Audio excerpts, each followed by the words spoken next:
শুরু করছি হৃদমায়ের প্রেমগাথা। লিখেছেন রিক্তা ইসলাম মায়া। পাঠে FKCS। পর্ব সংখ্যা 31। রেস্টুরেন্টের মুখোমুখি চেয়ারে বসে আয়ন আর জুই। জুইকে এই অবধি আয়নের সঙ্গে দেখা করতে মানাতে অনেক কষ্ট করতে হয়েছে আয়নকে। বিগত 1.5 মাসে অনেক চেষ্টার পর আজ জুই রাজি হলো আয়নের সঙ্গে দেখা করবে বলে। জুই এসেছে সবে 20 মিনিট হলো, অথচ অল্পতেই বিরক্তিতে চোখ মুখ কুঁচকে বসে আছে। আয়ন সেই তখন থেকে জুইকে বোঝানোর চেষ্টা করে যাচ্ছে বিগত দিনে যা হয়েছে তাতে আয়ন ইচ্ছাকৃতভাবে হার্ট করতে চায়নি কাউকে। একটা ভুল বোঝাবুঝি থেকে এসব কিছু হয়েছে বলে দাবি করলো। তারপরও অবুঝ জুই মানতে নারাজ আয়নের কথা। আয়নের বাক্যের মাঝে জুই কেমন অসন্তুষ্ট গলায় বলল, আপনার কথা শেষ হয়েছে? আমার আর শুনতে ভালো লাগছে না, আমি বাসায় যাব। জুইয়ের কথায় আয়ন খানিকটা শক্ত গলায় বলল, জুই, আপনি আবার বাড়াবাড়ি করছেন। একবার অন্তত শান্ত মাথায় আমার কথাগুলো বোঝার চেষ্টা করুন প্লিজ। জুই তেরা উত্তরে বলল, আমার মুড নেই আপনার কথা শোনার। সময় থাকলে অন্য একদিন শুনবো, আজ আসি, বাই। কথা বলে জুই দাঁড়িয়ে যায় চলে যাওয়ার উদ্দেশ্যে। জুইকে দাঁড়িয়ে যেতে দেখে খপ করে জুইয়ের হাতটা চেপে ধরল আয়ন। জুইকে টেনে জায়গায় বসাতে চেয়ে বলল, আমার কথা শেষ না অবধি আপনি কোথাও যেতে পারবেন না জুই, জায়গায় বসুন। আয়নের হাত ধরাতে চেতে উঠল জুই। নিজের হাতটা মুচড়ামুচড়ি করে ছাড়াতে চেয়ে বলল, অসভ্যতামের একটা লিমিট থাকে, আপনি সকল লিমিট ক্রস করে ফেলেছেন। আমার পারমিশন ছাড়া আপনি আমাকে ছুলেন কিভাবে? হাতটা ছাড়ুন বলছি, অসভ্য লোক। জুইয়ের কথায় বাতাসে উড়িয়ে দেওয়ার মতন করে আর তৎক্ষণাৎ উত্তর দিয়ে বলল, আমার আপনাকে ছোঁয়ার অধিকার আছে বলেই ছুঁয়েছি জুই। আমার শুধু আপনার হাত না, আরও অনেক কিছু ছোঁয়া বা দেখার অধিকার আছে। আপনার সাথে আমার সকল লিমিট ক্রস করার রাইটও আছে। তাই চুপচাপ আমার কথাগুলো শুনুন, নয়তো আমি বাধ্য হব আপনার সাথে জোর করতে। জুই জেদি গলায় বলল, আপনার যা করার আপনি তা করেন, আমার কিছু যায় আসে না। আর কি বাকি রেখেছেন আপনারা আমাদের সাথে করতে? আমার পরিবারের প্রতিটা সদস্য ছন্নছাড়া জীবন পার করছে। মায়া পাগল হয়ে বাড়ি ছাড়লো, আরিফ ভাই কাকিকে নিয়ে ঘর ছাড়লো, মুক্তা আপু স্বামীর সংসার ছাড়লো, কাকা অসুস্থ হসপিটালে আছেন। আপনাদের দয়ায় আমার সুন্দর পরিবারটা ধ্বংস হয়ে গেল। এত কিছুর পর যদি আরও কিছু করার বাকি থাকে তাহলে সেটাও করে যান প্লিজ। আমরা সয়ে নেব, আমাদের চামড়া সয়ে গেছে এসব কিছু। জুইয়ের কথায় আয়ন জুইয়ের হাতটা চেপে নিজের কাছে টেনে বলল, এসবের পিছনে আমাকে কেন দোষী করছেন জুই? আমি সত্যি বুঝতে পারিনি আমাদের অনুপস্থিতিতে আপনাদের পরিবারে এত কিছু ঘটে যাবে। আপনাদের আর কিছু বুঝতেও হবে না, যা হওয়ার আমাদের সাথেই হয়েছে। আপনারা ভালো থাকুন প্লিজ, এবার আমাকে যেতে দিন, ভালো লাগছে না আমার, হাতটা ছাড়ুন। আয়ন জুইয়ের হাতটা না ছেড়ে বরং আরও জোরালোভাবে চেপে ধরে অসহায় গলায় বলল, আপনি কখনো আমাকে বুঝতে চান না জুই, আমার ভালোবাসা কখনোই আপনার চোখে পড়ে না। আয়নের কথা শেষ হওয়ার আগে জুই চেতে উঠে বলল, আপনার কি ভালোবাসা বুঝবো আমি? মুখে মুখে চিল্লে বুঝি ভালোবাসা হয়? ভালোবাসা মানে বুঝি না আমি? আপনি বুঝেন ভালোবাসা কি? আজ যদি হৃদ ভাইয়ের জায়গায় আপনি অসুস্থ থাকতেন তাহলে হৃদ ভাই কখনোই নিজের বউয়ের খোঁজ না নিয়ে থাকতো না আপনার মতন। আপনার বউ ছাড়া চলে, কিন্তু হৃদ ভাইয়ের বউ ছাড়া চলে না বলে সে এত হাঙ্গামা করতে পারে মায়াকে ঘিরে। আপনার বিয়ে করা বউ তো আমি ছিলাম, কই আমার প্রতি কী দায়িত্ব পালন করেছেন আপনি? খোঁজ নিয়েছিলেন আমার বিপদের সময়, জানতে চেয়েছিলেন কেমন আছে আমরা। দায়িত্ব কি শুধু আপনার নিজের পরিবারের প্রতি? আমি আপনার দায়িত্বের মধ্যে পড়ি না? বিয়ে করলে সকল দায়িত্ব শেষ মনে করেছেন? বিয়ে করলে আমাকে পেয়ে গেছেন তাই না? তাহলে শুনে রাখুন, আমিও বলছি, আপনার মতন মানুষের সংসার আমি জুই কখনো করব না বেঁচে থাকতে। আয়ন জুইয়ের হাতটা ছেড়ে গালে হাত রাখতে রাখতে অসহায় গলায় বলল, জুই প্লিজ এমনটা বলবেন না, আমাকে অন্তত একটা সুযোগ দিন নিজের ভুলগুলো ঠিক করার প্লিজ। জুই ছিটকে আয়নের হাতটা নিজের গাল থেকে সরিয়ে দিতে দিতে বলল, একদম আমাকে ছুবার চেষ্টা করবেন না আপনি। আমার থেকে দূরে থাকুন। কথাটা বলে জুঁই আয়নের হাত ছাড়িয়ে চলে যায় বাহিরের দিকে। আয়ন অপরাধী মুখে তাকিয়ে রইল জুঁইয়ের চলে যাওয়ার দিকে। এসব টানাপোড়র সম্পর্কগুলো কবে ঠিক হবে আল্লাহ জানে। তবে আয়ন মনে মনে ঠিক করলো একবার জুঁইয়ের বাবার সঙ্গে দেখা করবে দুজনের বিষয়টা জানাতে। বুকের মধ্যে উষ্ণতাপে ঘুম ভেঙে যায় সুফিয়া খানের। খুব নরম কিছু সিটিয়ে আছে ওনার বুকে। সুফিয়া খান বন্ধ চোখের পাতা টেনে খুলতে খুলতে হাত রাখলো বুকে সিটিয়ে থাকা বস্তুটির উপর। হাতে লাগলো কারোর উষ্ণ উত্তপ্ত শরীর। অন্ধকার কক্ষে সুফিয়া খান ঘাড় উঁচিয়ে তাকালো নিজের বক্ষে থাকা শরীরটার দিকে।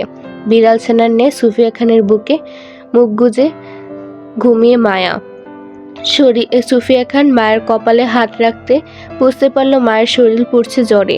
তিনি তৎক্ষণাৎ হাত বাড়িয়ে অন্ধকার রুমের আলো জ্বালালো ল্যাম্পপোস্টের সুইচ বোর্ডে চেপে। উজ্জ্বল কক্ষে তিনি পুনরায় মায়ের গায়ে হাত বোলালো।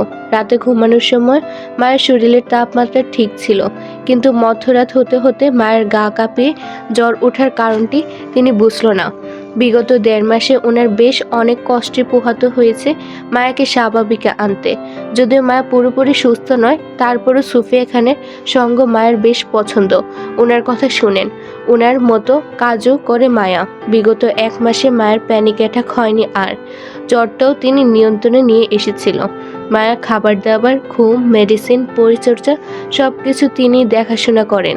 ওনার নিয়মতান্ত্রিক মধ্যে দিয়ে মায়ার অস্বাভাবিক মাত্রার জ্বর পুনরায় মায়াকে মানসিক চাপে ফেলতে পারে বলে চিন্তিত হলেন সুফিয়া খান।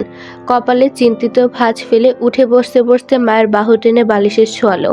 রিমোট চেপে এসির পাওয়ার বন্ধ করতে করতে মায়ের গায়ে ব্ল্যাঙ্কেট জড়ালো। বিছানা ছেড়ে উঠে দাঁড়ালো মায়ের মেডিসিন হতে জ্বর মাপার থার্মোমিটার নিতে। ড্রয়ার খুলে থার্মোমিটার নিয়ে মায়ের মুখে পুড়তে তিনি দেওয়াল ঘড়ির দিকে তাকালো। সময় নিয়ে অপেক্ষা করলো। পুনরায় মায়ের মুখ থেকে থার্মোমিটার বের করতে দেখলো মায়ের গায়ের জোর 104 ডিগ্রিতে। তিনি থার্মোমিটারটি হাতে নিয়ে কপাল কুঁচকে তাকালো মায়ের দিকে। মায়ের জ্বরের কারণ খুঁজতে গিয়ে মনে পড়লো সন্ধ্যা রাতের কথা। ড্রাইভার হাশেমের লাশের সঙ্গে হৃদকে রক্তাক্ত অবস্থায় দেখে অতিরিক্ত ভয় থেকে জ্বর এসেছে মায়ের। মানসিক রোগীদের জন্য এসব খুন খারাপি রক্ত দেখা ঠিক নয়। তারা অল্পতে উত্তেজিত হয়ে পড়ে। সেখানে মায়ের রক্তাক্ত অবস্থায় গোটা লাশ দেখেছে হৃদকে ছুরি হাতে। মায়ের গায়ের জ্বর আসাটাও স্বাভাবিক, কিন্তু সুফিয়া খান ভয় পাচ্ছেন এই জ্বরের ঘোরে মায়ের না আবার প্যানিক অ্যাটাক করে বসে।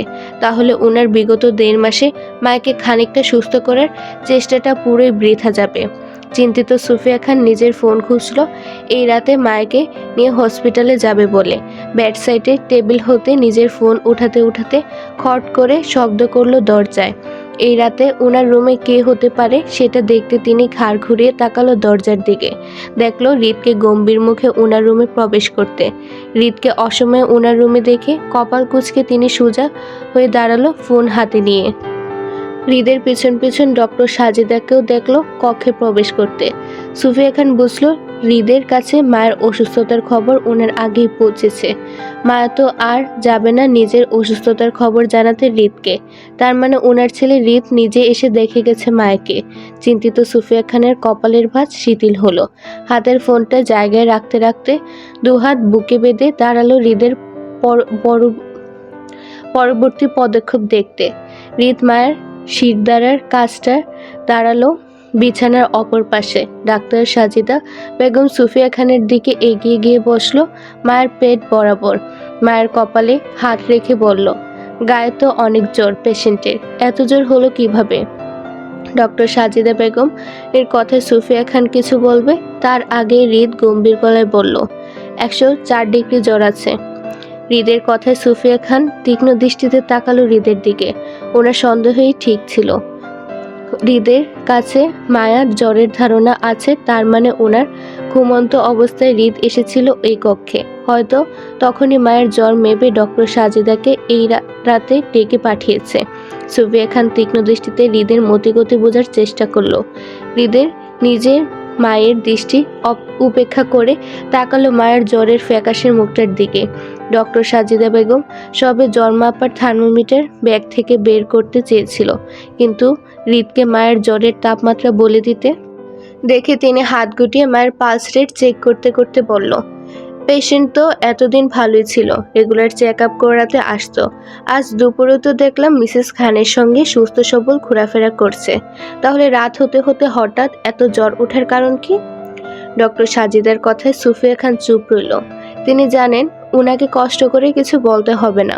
যার বউ সে কেন এতটা জ্বর হলো তার বউয়ের, সে বলবে কেন এতটা জ্বর হলো তার বউয়ের। সুফিয়া খানের ভাবনা সত্যি ঘটিয়ে রিত সত্যি সত্যি ডক্টর সাজিদাকে জানালো, অতিরিক্ত ভয় থেকে জ্বর উঠেছে। রাতে কোনো কারণে ভয় পেয়েছিল, তারপর থেকে এই জ্বর। হৃদের কথায় ডক্টর সাজিদা বলল, আপনারা জানেন পেশেন্ট ভয় পায় এমন কিছু থেকে পেশেন্টকে দূরে রাখতে হবে, তারপরও কেন পেশেন্টকে এমন? ডক্টর সাজিদা বেগমের কথা শেষ করার আগেই হৃদ শক্ত মেজাজে বলল, জ্ঞান না দিয়ে রুগী দেখুন, মেজাজ খারাপ হচ্ছে, প্রশ্ন করবেন না, ট্রিটমেন্ট করুন। হৃদের কথায় ডক্টর সাজিদা বেগম থমথমে মুখে তাকালো সুফিয়া খানের দিকে। ডক্টর হয়ে তিনি পেশেন্টের ব্যাপারে প্রশ্ন করবেন না? পেশেন্টের অবস্থা না জেনে কিভাবে ট্রিটমেন্ট দিবে? এজন্য তিনি এই বাড়িতে আসতে ভয় পান। মা ছেলে দুটোই তেরাও, একটার বেশি দুটো প্রশ্ন করলে কেমন যেন চোখ মুখ গম্ভীর হয়ে যায় এদের সঙ্গে ভালো মানুষ থাকলে পাগল হয়ে যায়, পাগল মানুষ তো ডাবল পাগল হয়ে যাবে। ওনার ধারণা এজন্য হয়তো মায়া নামের মেয়েটি সুস্থ হচ্ছে না, এই মা ছেলের প্যারায় পড়ে। ডক্টর সাজিদা বাকিটা সময় চুপচাপ মায়াকে দেখে প্রয়োজনীয় ওষুধ লিখল। হাতের কাগজটা সুফিয়া খানের দিকে বাড়িয়ে দিতে তিনি আসিফকে ডাকলো। আসিফ দরজার বাহিরে দাঁড়িয়ে ছিল। সুফিয়া খানের ডাকাতে সে দ্রুত কক্ষে আসলো। সুফিয়া খানের হাত বাড়িয়ে আসিফকে মায়ের ওষুধের প্রেসক্রিপশনটা দিল। ডক্টর সাজিদাকে ক্লিনিকে নামিয়ে দেওয়ার আদেশও করল। আসিফ সম্মতি জানিয়ে ডক্টর সাজিদাকে নিয়ে বেরিয়ে যেতে সুফিয়া খান চোখ ঘোরালো হৃদের দিকে। হৃদ তখনও মায়ের দিকে তাকিয়ে। নীরবতা ভেঙে সুফিয়া খান বলল, তুমি কি করে জানলে মায়া অসুস্থ? তুমি এসেছিলে রুমে? হৃদ তেরামি করে উত্তর করল না, আর না কিছু বলল। হৃদের নীরবতাকে সুফিয়া খান সম্মতি ধরে নিয়ে বলল, তুমি খাবে কিছু? খাবার দিব? রাতেও কিছু খাওনি? বরাবরই সুফিয়া খানের প্রশ্নে হৃদ নিরুত্তর রইল। আর না জায়গা ছেড়ে নড়ল। সুফিয়া খান হৃদের মুখের দিকে তাকিয়ে রইল উত্তরের আশায়। হৃদ রাতে কিছু খায়নি জেদ করে। উনি এত করে ডাকলো, তারপর রুম হতে বেরোলো না। হৃদের এখনো মেডিসিন চলে, না খেয়ে এত পাওয়ারফুল ওষুধ খাওয়াটা হৃদের শরীরের জন্য খুব রিস্ক। তাছাড়া হৃদের সুগারের সমস্যা আছে, না খেয়ে থাকলে সুগার ফল হয়। সুফিয়া খান ধৈর্য নিয়ে পুনরায় প্রশ্ন করলো হৃদকে, বলল, মেডিসিন নিয়েছিলে তুমি? হৃদ উত্তর না করে সুফিয়া খান গোপনে দীর্ঘশ্বাস ফেলে বলল, তুমি রুমে যাও হৃদ, আমি আছি মায়ের পাশে। সুফিয়া খানের কথায় উপেক্ষা করে হৃদ সেখানে দাঁড়িয়ে রইল জেদ ধরে। ততক্ষণে বাসার একজন কেয়ারটেকার বাটি হাতে জল নিয়ে রুমে প্রবেশ করাতে সুফিয়া খান সেদিকে তাকালো। মায়াকে জলপট্টি দেওয়ার কাপড় ভিজিয়ে রেখেছে পানিতে। কেয়ারটেকার মহিলাটি মায়ের পাশে বেড সাইডে টেবিলে বাটি রাখতে সেখানে থেকে ভেজা কাপড়টি হাতে নিল মায়ের কপালে জলপট্টি দিতে। সুফিয়া খান বাধা দিয়ে মহিলাটিকে বলল, আপনি যান খালা, আমি পারবো বাকিটা।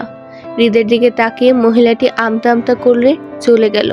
রাতের বিষয়টি নিয়ে মহিলাটি বেশ ভয় পাচ্ছে হৃদকে।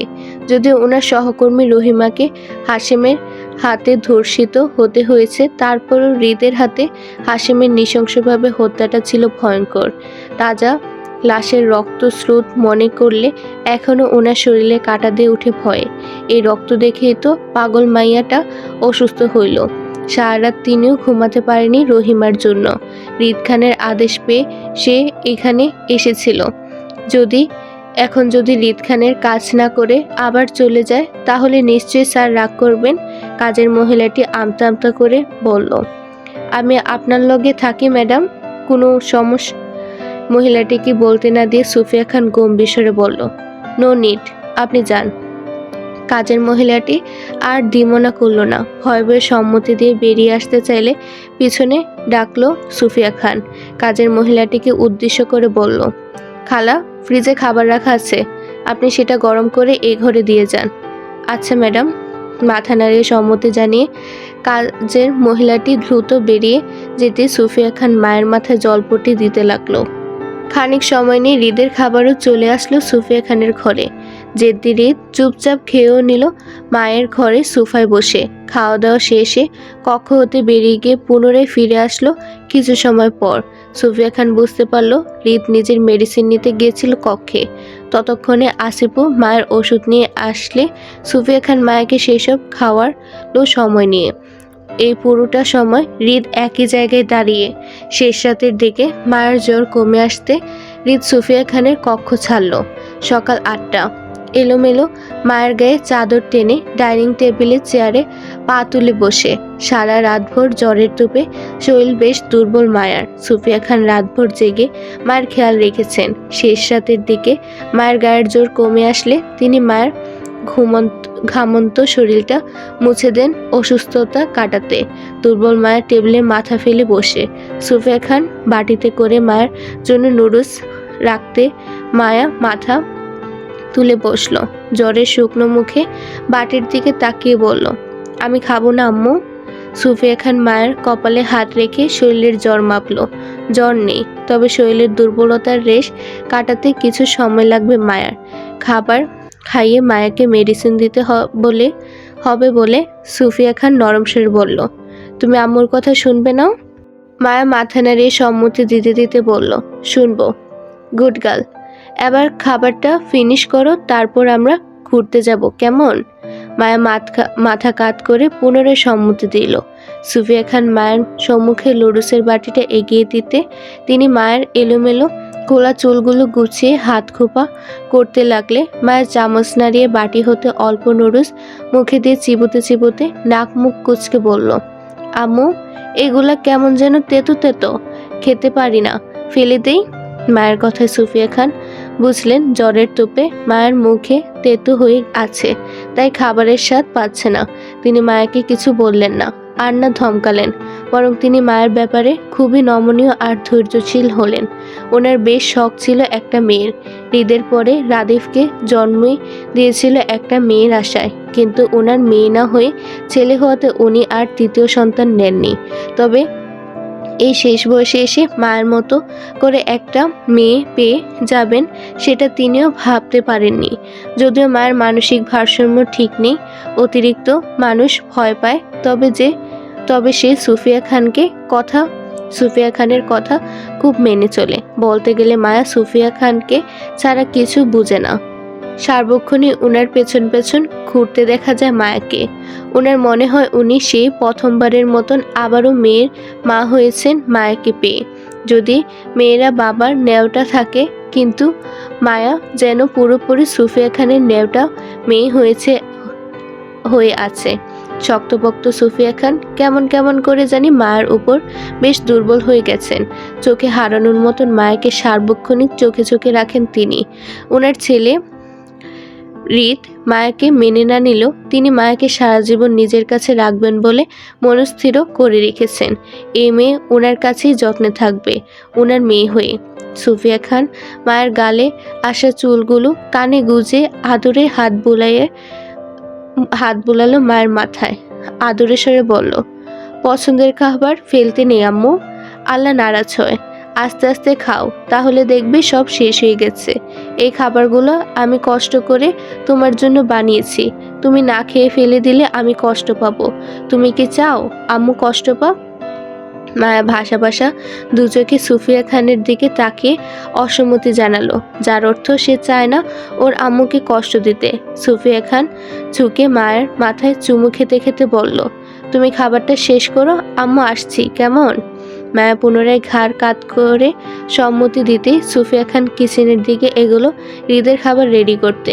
যদিও হৃদ বিগত 1.5 মাসে বাড়িতে কারোর সঙ্গে বসে খায়নি, তবে আজ হৃদ ওনাদের সঙ্গে বসে নাস্তা করবে। শুধু নাস্তা নয়, ওনার ধারণার মধ্যে হৃদের 3 বেলা ওনাদের সঙ্গে খাওয়ার কথা, কারণ তিনি দেখেছেন ছেলের চোখে মায়াকে হারানোর ভয়, আর এই ভয়ই হৃদকে মায়ের আশেপাশে রাখবে। সুফিয়া খান চলে যেতে মায়া বাটির দিকে তাকালো। নুডলসের চেয়ে চিংড়ি মাছ আর মাশরুম বেশি।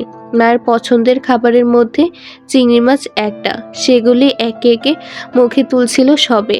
হঠাৎই চেয়ার টানার শব্দে মায়া খেতে খেতে চোখ তুলে সামনে তাকাতেই দেখলো হৃদ মায়ের পাশে চেয়ারটা টেনে বসেছে। হৃদকে দেখেই মায়া অস্বস্তি উত্তেজিত হলো ভয়ে। রাতে কথা মনে করতে চিৎকার করলো সুফিয়া খানের উদ্দেশ্যে। মায়ের চিৎকারে তৎক্ষণাৎ ছুটে আসলো সুফিয়া খান। মায়াকে আতঙ্কিত হতে দেখে তিনিও নিজেও ভয় পেলেন। ভেজা হাতে ছুটে এসে মায়াকে জড়িয়ে ধরতে মায়া ভয়ার্ত মুখ লুকালো সুফিয়া খানের বুকে। অধৈর্যে সুফিয়া খান হৃদকে শাসিয়ে বলল, কি করছো তুমি ওর সাথে? হৃদ সবেমাত্র বসেছিল। সে কিছু করার আগেই বদনাম হয়ে গেল এই মেয়ের চিৎকারে। এখন সব দোষ তার। কিছু করার পর দোষ দিলে না হয় মানা যেত, কিন্তু এই মেয়ে তাকে সেই সুযোগটাও দিল না। তার আগেই তাকে চিৎকার করে বসলো। হৃদ তাকে দেখে চিৎকার করে বসলো। হৃদ বিরক্তি গলায় বলল, আমি আবার কি করব? তাহলে কাঁদছে কেন ও? চোখে পানি বেশি সেজন্য। বরাবরই হৃদের তেরা উত্তর। সুফিয়া খান হৃদকে কিছু না বলে মায়াকে নিয়ে চলে যেতে চাইল। মায়া এক হাতে সুফিয়া খানকে ছাড়িয়ে অন্য হাতে নিজের নুডলসের বাটি চেপে দাঁড়াতে চাইলে বাটিতে টান পড়ল হৃদের। এক হাতে মায়ের নিজের বাটি টানছে, তো অপর হাতে হৃদ মায়ের বাটি চেপে বসে আছে দিবে না বলে। মায়ের অর্ধ খাওয়া বাটিতে হৃদের হাত দেখে মায়া পুনরায় কাঁদলো নিজের বাটি ছাড়াতে চেয়ে। সুফিয়া খান সেদিকে তাকিয়ে বিরক্তির সহিত হৃদকে শুধিয়ে বলল, কি সমস্যা তোমার? ওর বাটি ছাড়ছো না কেন? ছাড়ো এটা। হৃদ দু হাতে মায়ের থেকে বাটি কেড়ে নিল নিজের কাছে। মায়ের মুখে লাগানো চামচটা দিয়ে নিজের মুখে নুডলস তুলতে তুলতে বলল, এটা আমার, তাই ছাড়ছি না। মা হয়ে তিনি হৃদকে কখনো এসব নুডলস খেতে দেখেছে কিনা সন্দেহ। হৃদের এসব মশলা জাতীয় খাবার পছন্দ নয়। সে সবসময় হেলদি খাবার খেয়ে পছন্দ করে। বলতে গেলে ওনার পরিবারের সবাই হেলদি খাবারই খেয়ে থাকেন, শুধু মায়া বাদে। পরপর হৃদকে মায়ের খাওয়া নুডলসে মুখে তুলতে দেখে কপাল কুঁচকালেন সুফিয়া খান। তীক্ষ্ণ গলায় হৃদকে শুধিয়ে বললেন, তোমার তো এসব খাবার পছন্দ না, রাইট? তাহলে খাচ্ছ কেন? আজ পছন্দ হয়েছে তাই খাচ্ছি। হৃদের কথায় সুফিয়া খান চুপ রইল, বেশি কথা বাড়ালো না। অনেকদিন পর হৃদ ওনার সঙ্গে একটু স্বাভাবিক কথা বলছে, এটাই অনেক। মায়ের জন্য না হয় উনি পুনরায় খাবার বানিয়ে দিবেন। মায়াকে নিয়ে সুফিয়া খান কিচেন রুমের দিকে যেতে হৃদ নুডলস মুখে তুলতে তুলতে চোখ ঘুরিয়ে তাকালো কিচেনের দিকে। ডাইনিং হতে কিচেন স্পষ্ট দেখা যায়। সেখানে সুফিয়া খানের আঁচল ধরে মায়া দাঁড়িয়ে, হাতে একটা আপেল। কিছু সময় পর পর তাতে কামড় বসাচ্ছে চিবোতে চিবোতে। হৃদ শান্ত দৃষ্টিতে মায়ের দিকে তাকিয়ে বাকি খাবারটা শেষ করলো। টিস্যু দিয়ে মুখ মুছতে মুছতে উঠে দাঁড়ালো। টেবিল ছেড়ে চলে যেতে গিয়ে পুনরায় মায়ের দিকে তাকালো। মায়া ঘাড় ঘুরিয়ে ততক্ষণে এদিকেই তাকিয়েছিল। এতে দুজনের চোখাচোখি হলো মুহূর্তে।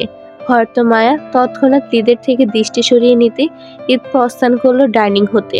হৃদকে চলে যেতে দেখে পিছন পিছন সুফিয়া খানও আসলো হৃদের খাবার নিয়ে। প্লেট ভর্তি খাবার টেবিলে রাখতে রাখতে দেখলো হৃদ মায়ের রাখা অল্প খাবার খেয়েই বেরিয়েছে।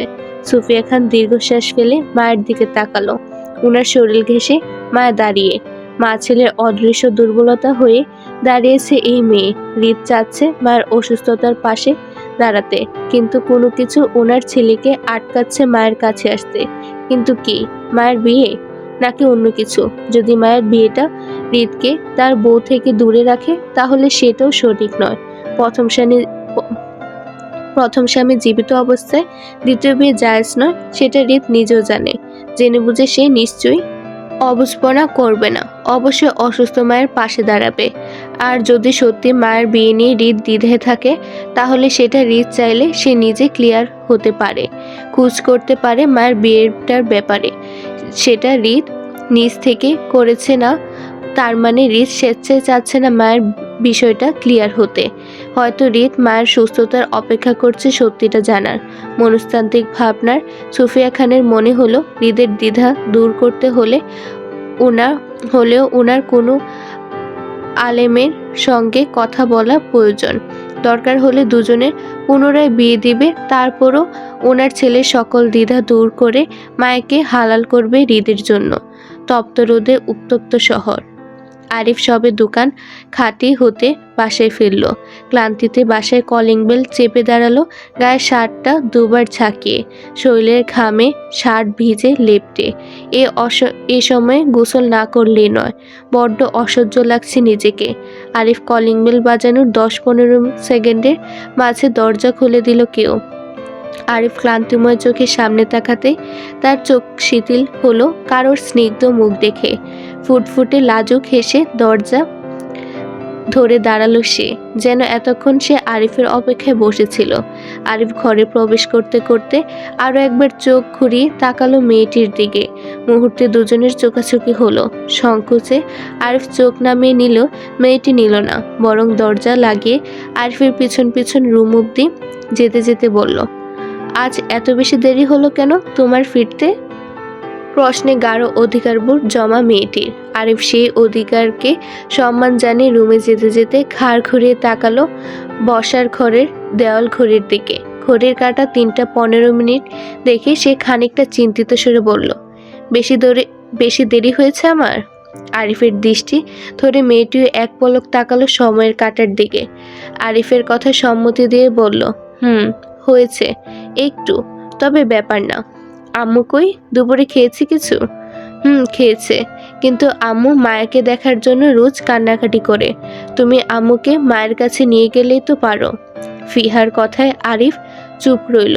মায়ের অসুস্থতার কথা সবার জানা, কিন্তু মায়া কত ভারসাম্যহীন রোগী সেটা রেহানা বেগম বা ফিহা তারা কেউ জানে না। আরিফ মায়ের বিষয়টা ওর মাকে জানাতে চায় না বলে ফিহাকে কিছু বলে না। যদিও ফিহা সত্যিটা জানলে ওর মাকে বলবে না। তারপর আরিফ রিস্ক নিতে চায় না বলে তার মাকে নিয়ে মায়ের সত্যিটা জানলে রেহানা বেগম আরও অসুস্থ হয়ে পড়বেন বলে আরিফ সত্যিটা জানাতে চায় না নিজের মাকে। তাছাড়া আরিফ ইন্ডিয়া থেকে ফেরার পর বেশ কয়েকবার চেষ্টা করেছিল মায়ের সঙ্গে দেখা করার, কিন্তু রিদ খানের কড়া সিকিউরিটি ভেঙে সে আজও সক্ষম হয়নি মায়ের সঙ্গে দেখা করার। বলতে গেলে মায়ের জন্য ওর পরিবারকে নিষেধ করে দিয়েছে রিদ খান। তবে আসিফের সঙ্গে আরিফের রোজ কথা হয় হৃদের অগোচরে। আসিফ থেকে জানতে পায় মায়ের মানসিকতার সম্পর্কে, তার পরিবার কতটা মানসিক চাপে ফেললে তার হাসি খুশি চঞ্চল ভ্রূণটা এভাবে পাগল হয়ে যায় সেটার ধারণা আরিফও করতে পারে না। মায়ের কথা মনে পড়লে আরিফের তীব্র বুক ব্যথা করে অপরাধ বোধে। বড় ভাই হয়ে সে বোনকে হেফাজত করতে পারেনি। আরিফের অনুপস্থিতিতে ওদের পরিবার সবাই মায়াকে অন্যত্র বিয়ে দেবে সেটা সত্যি আরিফের কাছে অকল্পনীয় ছিল। আরিফের এতবার করে বলার পরও বিবাহিত মায়াকে আবারও বিয়ে দেওয়াটা শুধু অন্যায় নয়, পাপও হয়েছে। সে ইন্ডিয়া থেকে ফিরে মায়ের বিয়ের খবরটা শুনে তার মাথায় আকাশ ভেঙে পড়ার মতো শক্ট হয়েছিল। তারপর এ নিয়ে পরিবারের সকলের সঙ্গে আরিফের ঝামেলাও হলো।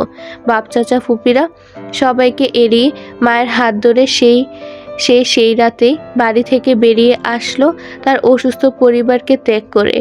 যে পরিবারের সন্তানদের জীবনের কোনো মূল্য নেই, সে পরিবারের আরিফও থাকবে না বলে ঠিক করলো। মায়ের হাত ধরে চট্টগ্রামে তার বাসায় এসে উঠল। একা বাড়িতে আরিফ আর ওর মাই থাকতো। কিন্তু দিন দিন মায়ের জন্য রেহানা বেগমের অসুস্থতা বাড়তে থাকলে সে হিমশিম খেত নিজের মা আর নতুন বড় করা ব্যবসাটাকে একত্রে সামলাতে। এবার সে সবেমাত্র ব্যবসাটা বড় করে তুলেছে।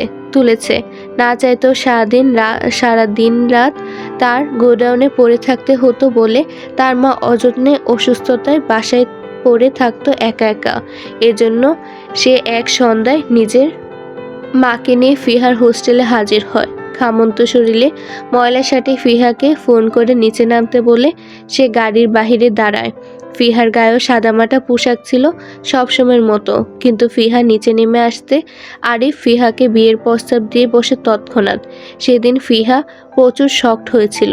যদিও দুজনের মাঝে তাদের বিয়ে নিয়ে আলোচনা হচ্ছিল, কিন্তু আরিফ হুট করে এসে ফিহাকে বিয়ে করতে চাইবে এমনটা জানতো না ফিহা।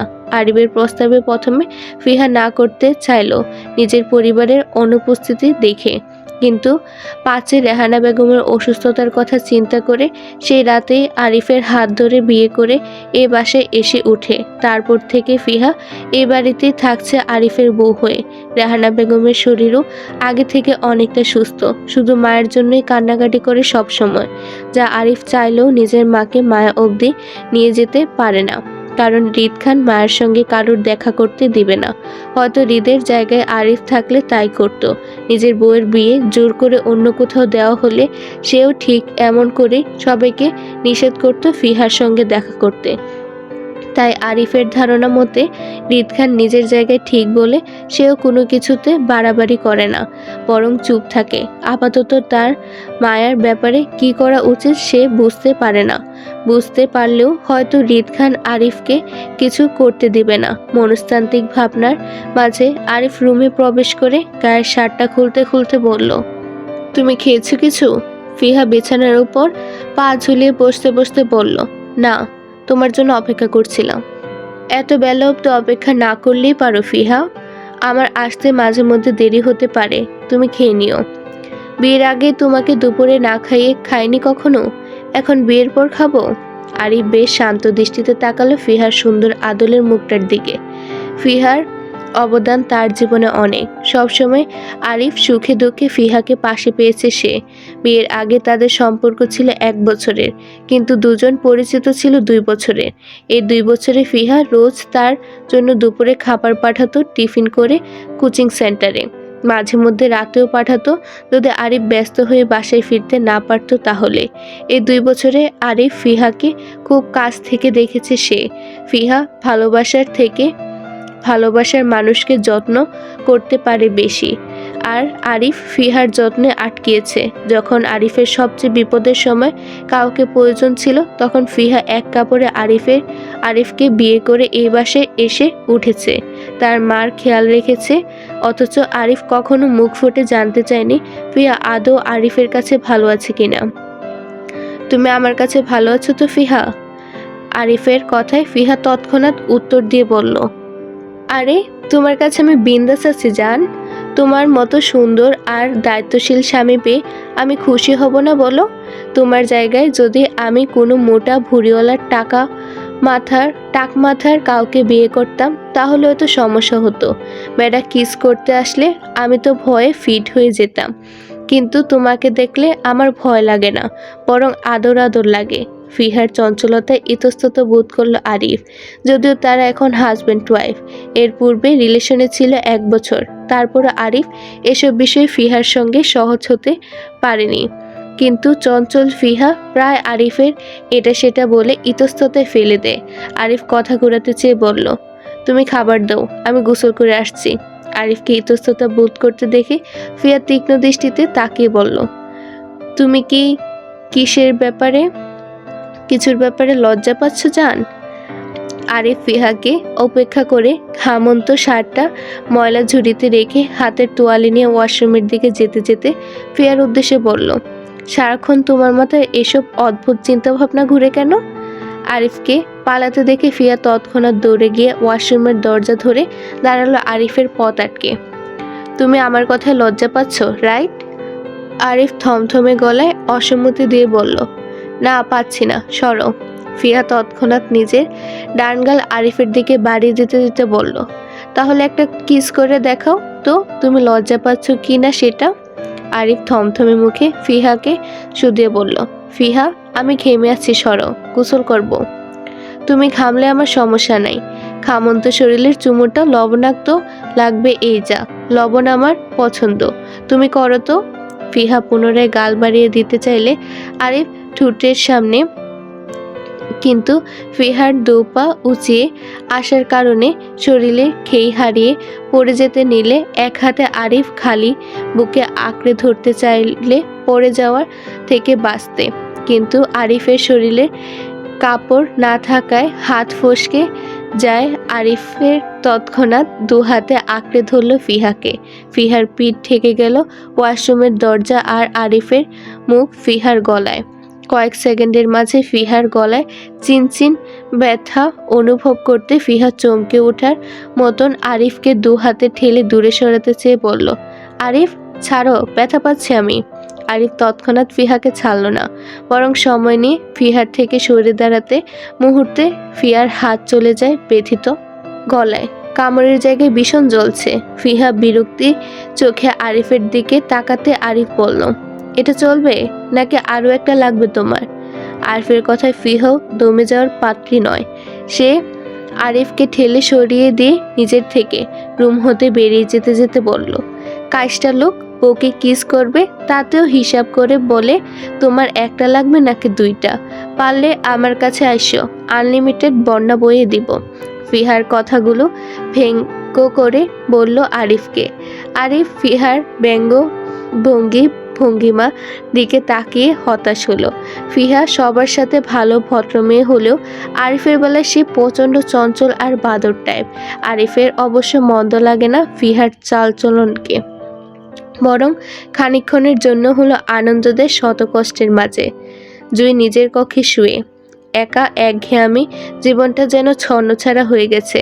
বাসার বলতে ওরা 5 সদস্য রয়েছে, জুই, ওর মা বাবা, বড় চাচা আর মুক্তা। ওদের এত সুন্দর পরিবারটা যেন কেমন ছন্নছাড়া হয়ে গেছে।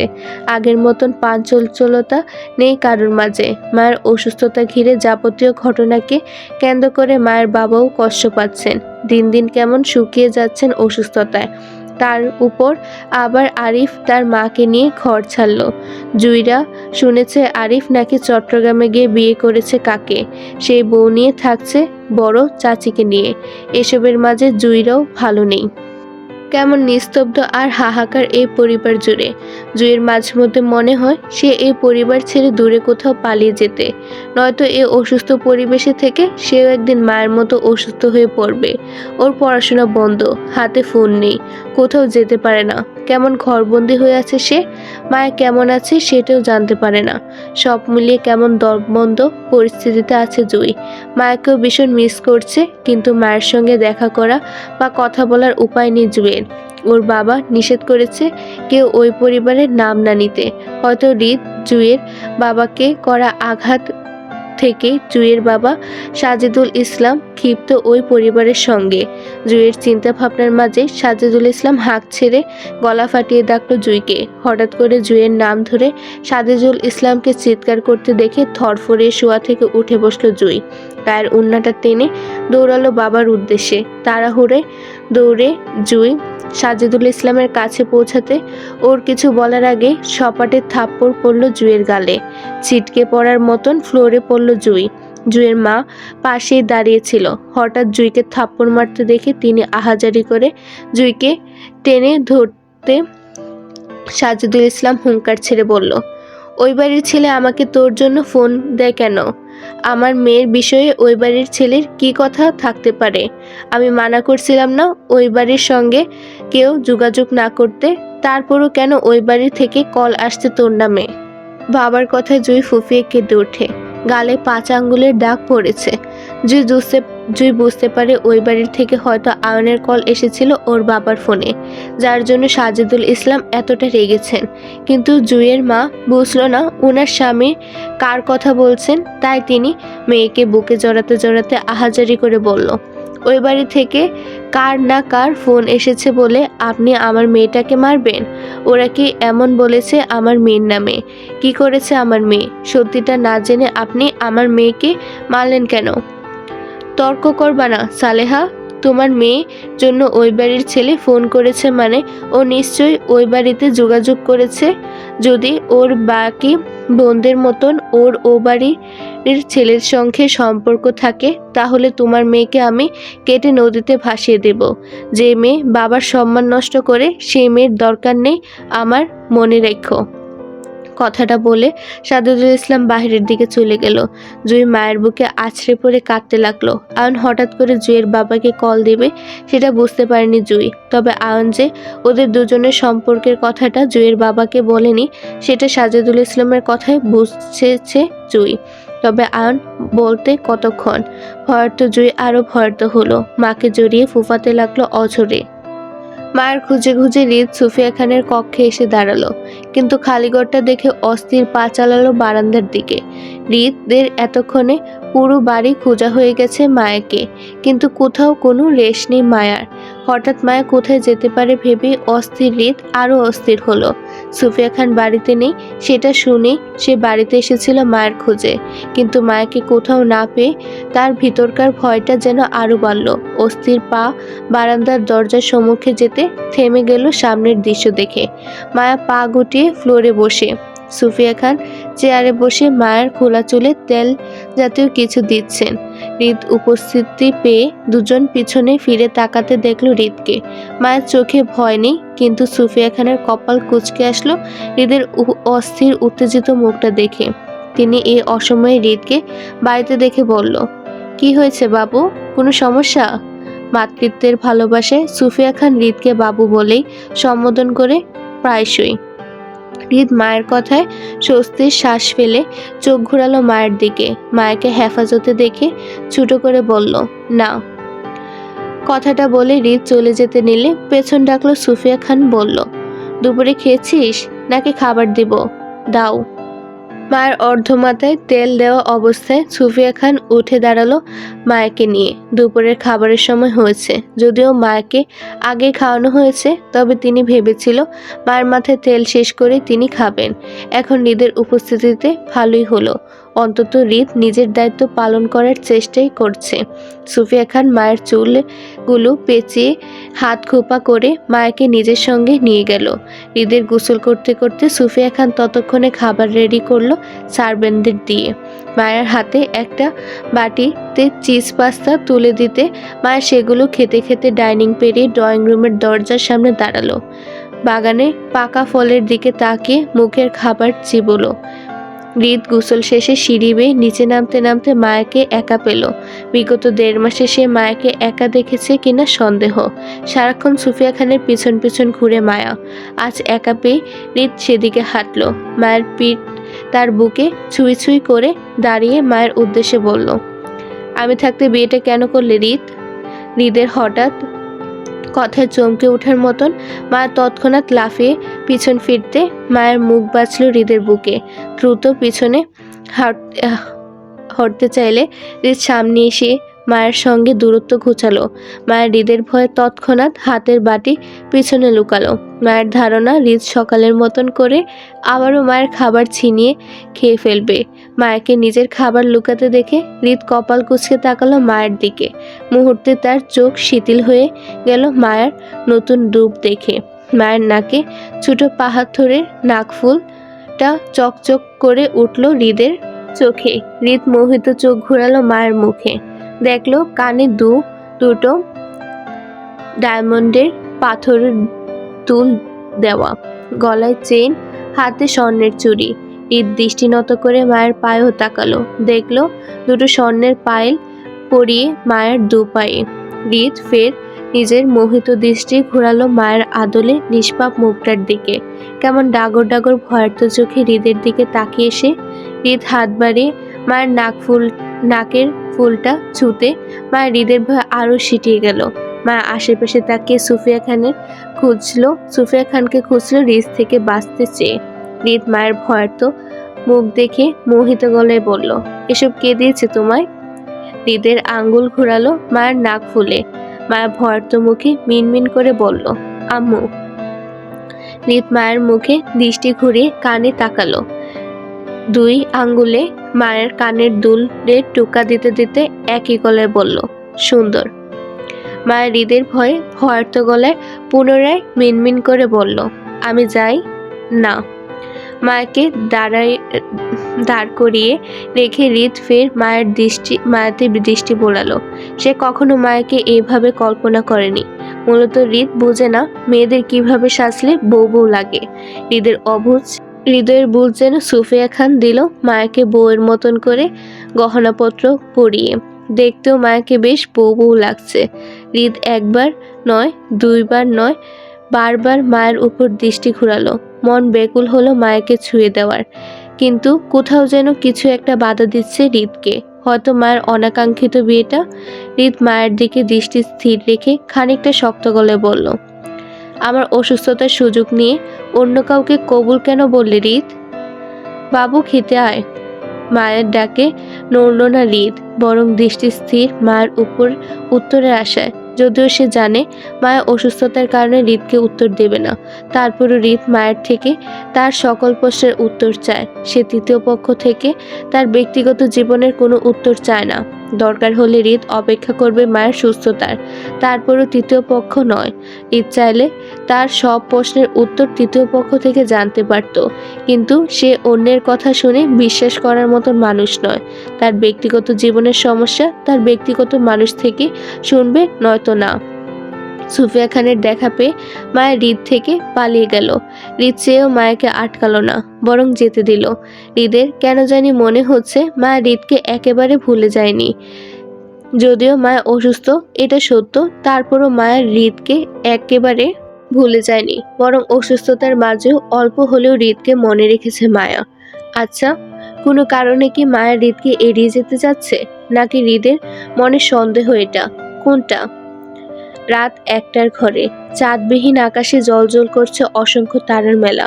পথঘাট জনমানবহীন শূন্য।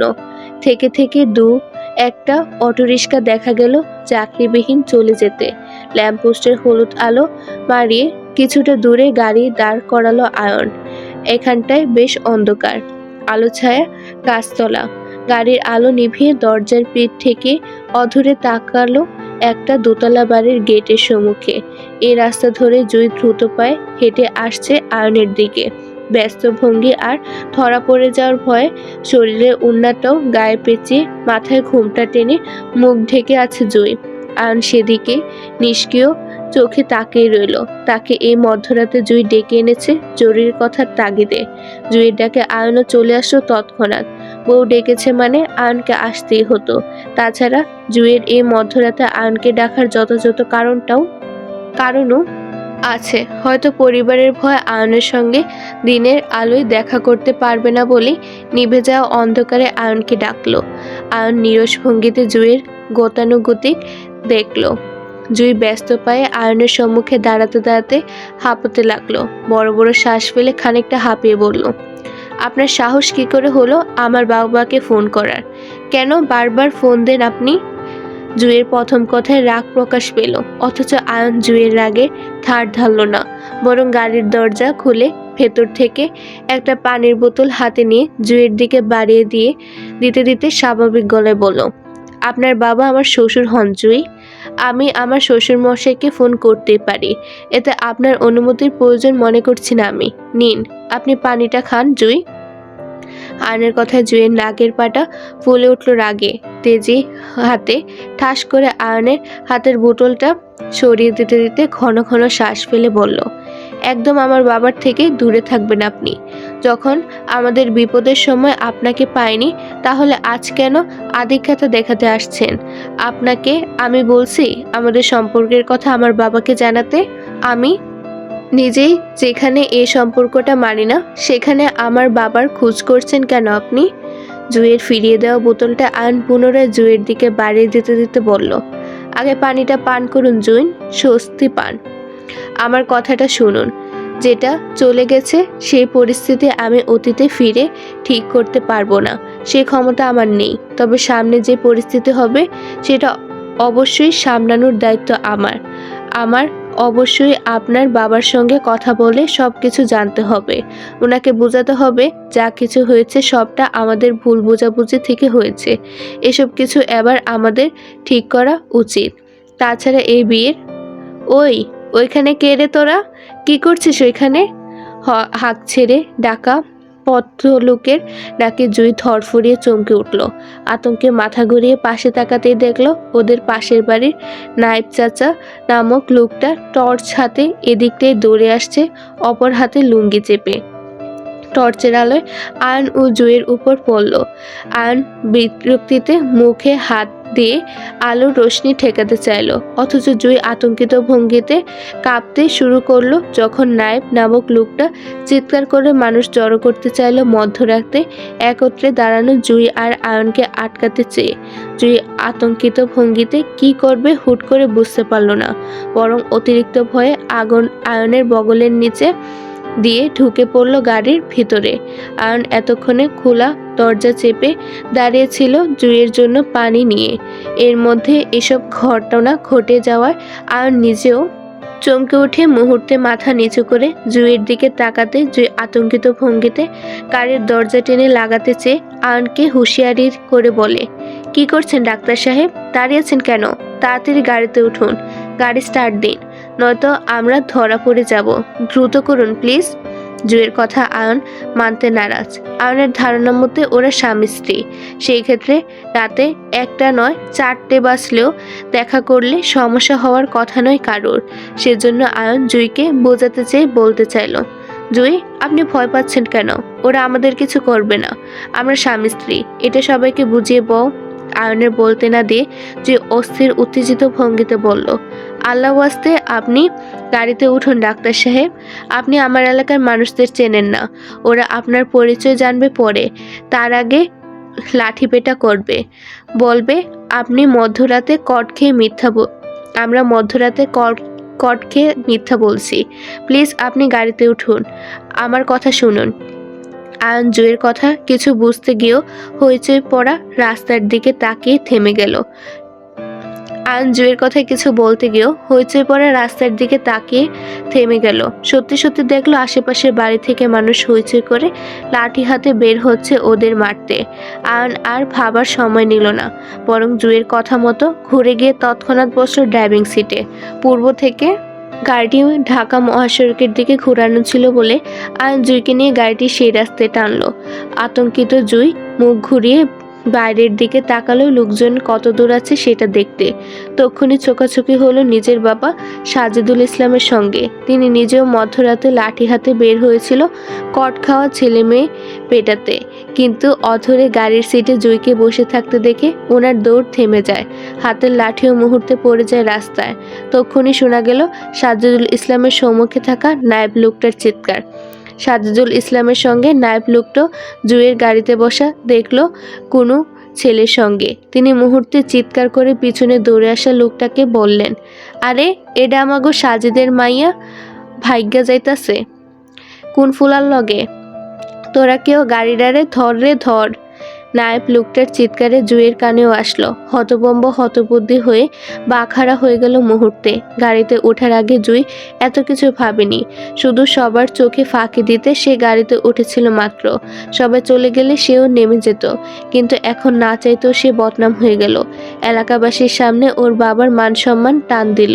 প্রথমে মায়া আর এখন জুঁই, না চাইতেও কলঙ্কের দাগ লেগে গেল ওদের চরিত্রে। ওর বাবা কিভাবে সমাজে মুখ দেখাবে? যে দু হাতে মুখ চেপে আবারও তাকালো গাড়ির জানলা দিয়ে বাইরে। দেখা গেল সাজিদুল ইসলাম রাস্তার মাঝে মাথায় হাত দিয়ে বসে আছেন। চারিদিক থেকে মানুষ দৌড় থামিয়ে সাজিদুল ইসলামকে ঘিরে দাঁড়াচ্ছে ক্ষণে ক্ষণে। বাবার লজ্জিত মুখটা দেখে জুঁই ফুপিয়ে কেঁদে উঠল। আর জুঁইকে কাঁদতে দেখে বিচলিত ভঙ্গিতে গাড়ি থামাতে চাইলে জুঁই মুহূর্তে বাধা দিয়ে বলল, গাড়ি থামাবেন না ডাক্তার সাহেব, আপনার বাড়ি চলুন প্লিজ। আয়ন জুঁইয়ের কথায় বিষণ্ণ হয়ে বলল, আপনি আমার বাড়িতে যাবেন জুঁই? জুঁই অশ্রুসিক্ত চোখে আয়নের দিকে তাকিয়ে রইল। আয়ন জুঁইয়ের মনের অবস্থা বুঝতে পেরে বলল, রাতের আধারে পালিয়ে নয় জুঁই, আপনাকে আমি সসম্মানে আপনার বাবার কাছ থেকে চেয়ে আনবো আমার বাড়িতে, তারপর এভাবে পালিয়ে নয়। আয়নের কথা জুঁইয়ের ভেতরের কষ্ট বাড়ল। কান্না আটকাতে চেয়ে চোয়াল শক্ত করে বলল, সেই রাস্তা অনেক আগেই বন্ধ হয়ে গেছে ডাক্তার সাহেব, এখন আর সেটা সম্ভব নয়। আমি আপনার জন্য সবকিছু করতে পারবো জুঁই, আপনি আমার উপর বিশ্বাস রাখুন। জুঁই একই গলায় বলল, আপনার আমাকে নিয়ে যেতে না চাইলে এখানে নামিয়ে দিয়ে যান, অযথা কথা ভালো লাগছে না। জুঁইয়ের কথায় আয়ন কিছু বলতে গিয়েও থেমে যায় জুঁইয়ের নীরব অশ্রু জড়া দেখে। আয়ন দীর্ঘশ্বাস ফেলল। প্রেয়সীর কান্নাটা তার বুকে ব্যথার কারণ হলো। তারপরও এই মুহূর্তে আয়নের কিছু করার নেই। সে চেয়েও জুঁইয়ের এই কান্নাটা এই মুহূর্তে মুছতে পারবে না। তবে খুব শীঘ্রই তার প্রেয়সী হাসবে, শুধু গাড়ির পাশের সিটে নয়, বরং তার বুকেও ঠাঁই নেবে জুঁই। ঈদের বাড়িতে উপস্থিত খানবাড়ির সকলেই।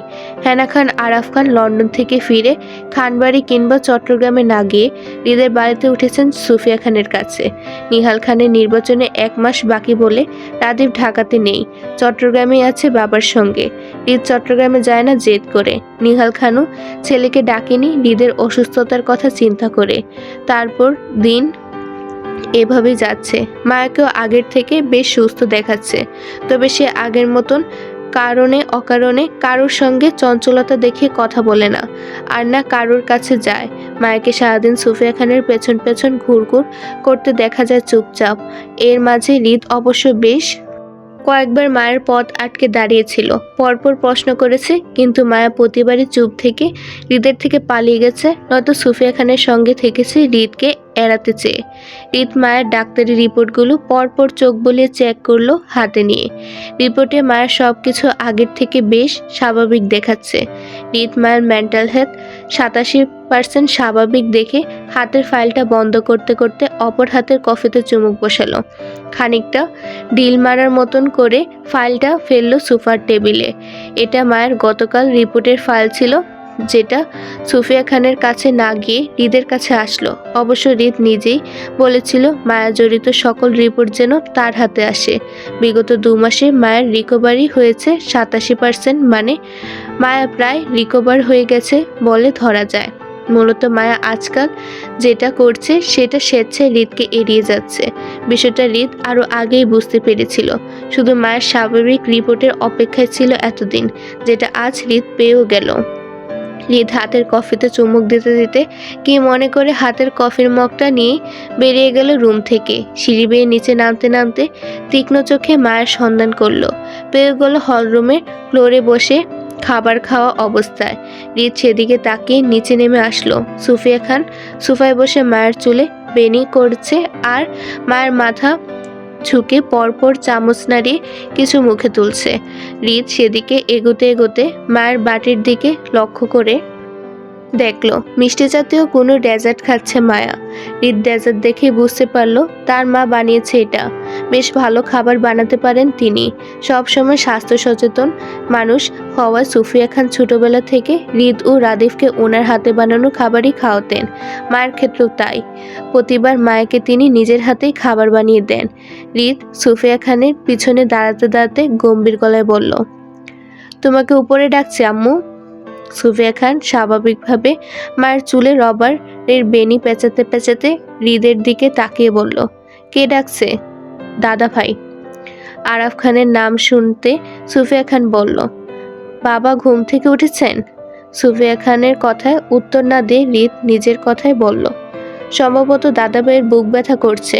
You should go and check him. হৃদের কথায় সুফিয়া খান চমকে ওঠার মতন তৎক্ষণাৎ উঠে দাঁড়ালেন। আরাফ খানের হার্টে সমস্যা আছে। হার্ট ব্লক হয়ে যাওয়ার কারণে ওনার হার্টে রিং বসানো হয়েছে সেই কবেই। এই অবস্থায় আরাফ খানের সামান্য বুক ব্যথাও ঝুঁকিপূর্ণ হতে পারে ভেবে সুফিয়া খান খানিকটা অস্থির গলায় বলল, কি বলছিস? কবে থেকে হচ্ছে বাবার এমন? এইমাত্র হলো। সুফিয়া খান মায়াকে রেখে বড় বড় পা ফেললেন সিঁড়ির দিকে। মায়া সুফিয়া খানের পেছন পেছন হাঁটতে চাইলে হৃদ মায়ের বেনি টেনে ধরল। চুলে টান খেতে মায়া ভর্ত মুখ ঘুরিয়ে তাকালো হৃদের দিকে। তখনই সুফিয়া খান অর্ধেক সিঁড়ি উঠতে ঘুরে তাকালো হৃদের দিকে, তাড়াহুড়ো করে বলল, বাবু তোর জন্য ডাইনিংয়ে খাবার দেওয়া আছে, খেয়ে যাবে কেমন? না খেয়ে অফিসে যাবি না কিন্তু। কথাগুলো বলে সুফিয়া খান দ্রুত পা ফেলে উপরে উঠে গেলেন। তাড়াহুড়ে মায়াকে সঙ্গে নিয়ে যেতে মনে রইল না, অথচ হৃদ মায়ের বেনি চেপে দাঁড়িয়ে। মায়া বাটি হাতে হাঁসফাঁস করে সুফিয়া খানের চলে যাওয়ার দিকে তাকিয়ে রইল। আবারও চুলে টান পড়ায় মায়ের মুহূর্তে পিছন গেল 2 কদম। হৃদ মায়ের লম্বা চুলের বেনি হাতে পেঁচাতে পেঁচাতে বলল, উপরে তাকিয়ে লাভ নেই ম্যাডাম, পালানোর সুযোগ বন্ধ।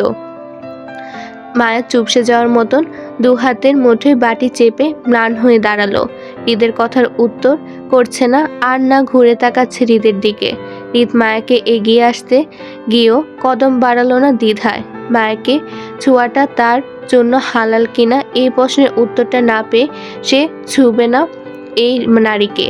হৃদ বিগত দিনের মতন মায়াকে সরাসরি বিয়ে দিয়ে প্রশ্ন করল না, বরং প্রথমে মায়াকে সুস্থ মস্তিষ্কতার প্রমাণ দিতে চেয়ে এলোমেলো কথা বাড়ালো। মায়ের বিগত দিনে নিজের অসুস্থতার দোহাই দিয়ে বারবার হৃদের প্রশ্নগুলো এড়িয়ে গেছে।